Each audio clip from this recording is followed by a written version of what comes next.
ఇప్పుడు అసెంబ్లీ నడుస్తూ ఉంది. అసెంబ్లీ నడుస్తున్న తరుణంలో చాలామంది ప్రజా సంఘాల వారందరూ కూడా వాళ్ళ బాధలు చెప్పుకోవచ్చని మనం చూసాం.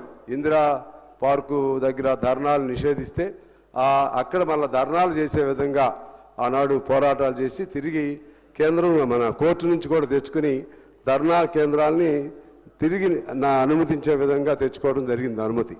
అయితే ఇప్పుడు చాలా మరి ఎట్లా జరుగుతుందో తెలియదు, కానీ ఎటువంటి పర్మిషన్లు ఇవ్వట్లేదు అధ్యక్ష.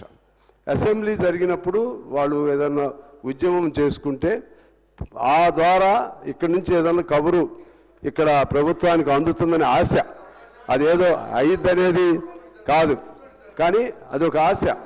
అందువలన నేను మీ ద్వారా తెలియజేసేది ఏంటంటే, పాత గుర్తు కూడా అప్పుడు తుమ్మల నాగేశ్వరరావు గారు మంత్రిగా ఉన్నప్పుడు ఒక రైతు ఉద్యమం పైన కొల్లి నాగేశ్వరరావు గారు ఆయన చేస్తే సాక్షాత్తు ప్రభుత్వమే అరే మంచి మాటలు చెప్తే కూడా అంటారా మీరు? అరే మీకు అందరి కోసమే చెప్పేది ఇది, మరి ఆగరాదు నా మీద